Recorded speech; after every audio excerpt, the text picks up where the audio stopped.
Conheço as suas obras, o seu trabalho árduo e a sua perseverança. Sei que você não pode tolerar homens maus, que pôs à prova os que dizem ser apóstolos, mas não são, e descobriu que eles eram impostores. Você tem perseverado e suportado o sofrimento por causa do meu nome, e não tem desfalecido. Contra você, porém, tenho isto: você abandonou o seu primeiro amor. Lembre-se de onde caiu, arrependa-se e pratique as obras que praticava no princípio. Se não se arrepender, virei a você e tirarei o seu candelabro do lugar dele. Deus sente falta de você. Oi, hoje eu queria falar rapidinho com vocês sobre o primeiro amor. Deus tem falado muito comigo sobre mornidão, sobre frieza espiritual, sobre como nós muitas vezes podemos estar na igreja todos os dias ou todas as semanas, fazendo todas as atividades que nós podemos fazer e mesmo assim termos abandonado o primeiro amor.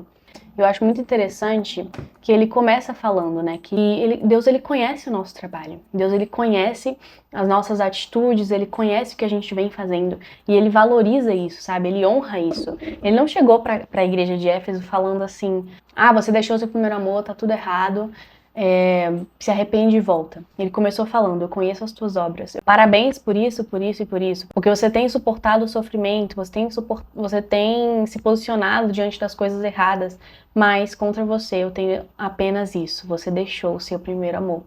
E Deus muitas vezes ele sente saudade da gente, sabe? Muitas vezes a gente vive uma vida de ativismo, a gente vive uma vida onde a gente está correndo para lá e para cá na nossa igreja, fazendo tudo o que a gente pode fazer. Porque Deus conhece o nosso coração, Ele sabe que a gente quer dar o nosso melhor, Ele sabe que a gente quer fazer o melhor, mas a gente tem deixado de lado o mais importante: o nosso relacionamento com Deus. E Deus tem me incomodado tanto, assim, sobre isso, sabe? Sobre não viver uma vida de mornidão. Deus, ele é um pai tão amoroso que mesmo quando ele nos repreende em amor. Ele nos repreende justamente porque ele nos ama. Ele não quer nos ver errando. Ele não quer que a gente continue numa cegueira espiritual, em uma vida de ativismo, em uma vida onde a gente está ali fazendo milhões de coisas, mas a gente está deixando o principal de lado. Então Deus, ele por amor, ele nos chama de volta a esse lugar de intimidade com ele. Ele nos chama de volta ao lugar onde nós começamos. E hoje eu quero falar para dois públicos. Não só as pessoas que estão na igreja servindo ativamente e que deixaram o primeiro amor, mas também para as pessoas que não estão mais na igreja, que não estão mais nos caminhos do Senhor e que deixaram o primeiro amor. Esqueceram de quando uma vez se entregaram para Deus, daquele sentimento que o Espírito Santo gerou no seu coração, aquele sentimento de desejo e anseio pela presença de Deus, sabe? Quando você passava horas e horas no seu quarto, trancado, buscando a face de Deus, falando: "Deus, eu não vou sair daqui até que o Senhor venha. Até que o Senhor me encontre nesse lugar e me ajude a vencer esses pecados, me ajude a vencer essas coisas que estão dentro de mim." E Deus, ele fala aqui, sabe, que ele sente saudade de você. E em amor, Deus nos chama de volta. Ele fala: "Se arrependa e volte para o local que você deixou. Volte para o seu secreto, volte para esse local de intimidade com Deus, porque é somente nesse local que nós somos transformados." E o versículo em Salmos 139, 23 fala muito comigo, porque é literalmente o salmista nos ensinando a orar sempre, pedindo: "Deus, sonda o meu coração. O Senhor sonda o meu coração. O Senhor conhece minhas intenções, o Senhor conhece minhas atitudes bem melhor do que eu." Porque às vezes a gente pode estar fazendo uma coisa aqui, a gente acha que a gente está sendo bem intencionado, mas na verdade a gente não está. Porque o nosso coração, longe de Deus, ele é podre. Nós sempre tendemos a pensar o pior, a fazer o pior e pensar sempre na gente, sempre no nosso ego, sempre no nosso nos favorecer. Mas quando nós estamos com Deus, nós devemos fazer essa oração todos os dias: "Senhor, sonda o meu coração e me conhece. Conhece os meus pensamentos e vê se há em mim algo que te desagrada e me guia pelo caminho eterno." O que é ele te guiar pelo caminho eterno? Ele fazer assim como ele fez com a igreja de Éfeso. É ele falar: "Ó, aqui você tá errando, vamos voltar, vamos se arrepender, vamos voltar ao primeiro amor, vamos começar de novo." E aí você volta e começa de novo.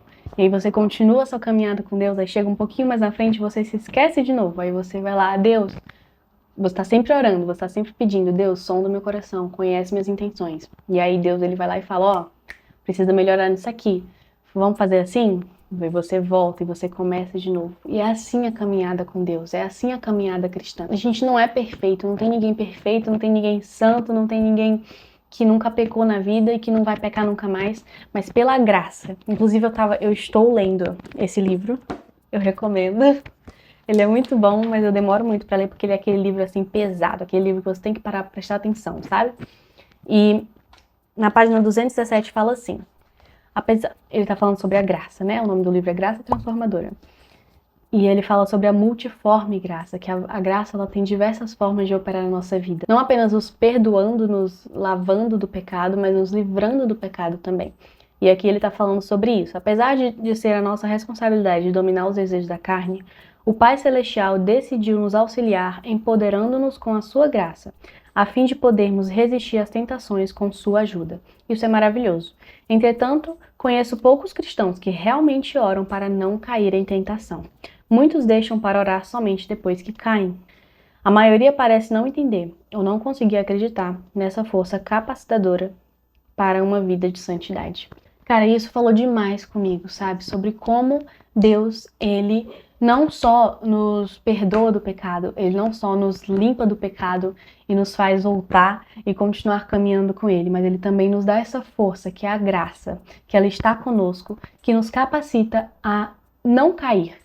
Ele nos ensina a orar todos os dias. Não nos deixe cair em tentação, mas livrai-nos do mal. Que nós possamos ter essa atitude de orar todos os dias por isso, sabe? Que a gente não ore só pelas coisas que a gente está precisando, pelo futuro, pelo casamento, até pelos outros, né? A gente ora até mais pelos outros do que pela gente mesmo. Mas que a gente tenha essa consciência de orar todos os dias, para que Deus nos livre de cair em tentação. E não para que Deus nos perdoe da tentação que nós já caímos, mas que Deus, todos os dias, me livre de cair em tentação. Sonda o meu coração.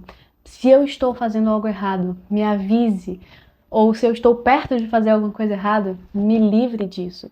Então, que todos os dias você possa sondar o seu coração, sondar as suas intenções e pedir para que Deus traga a você de novo o primeiro amor. Deus, ele traga de volta ao seu coração aquele amor que uma vez ardeu quando você entregou a vida a Jesus, quando você começou a andar nessa caminhada maravilhosa com Deus, e que você volte ao primeiro amor. Qual é a sua desculpa hoje para não seguir a Jesus? Qual é a sua desculpa hoje para não estar firme nos caminhos dele? Reconheça isso, ore e se converta dos seus maus caminhos. Que o Senhor te abençoe e até o próximo vídeo. Tchau!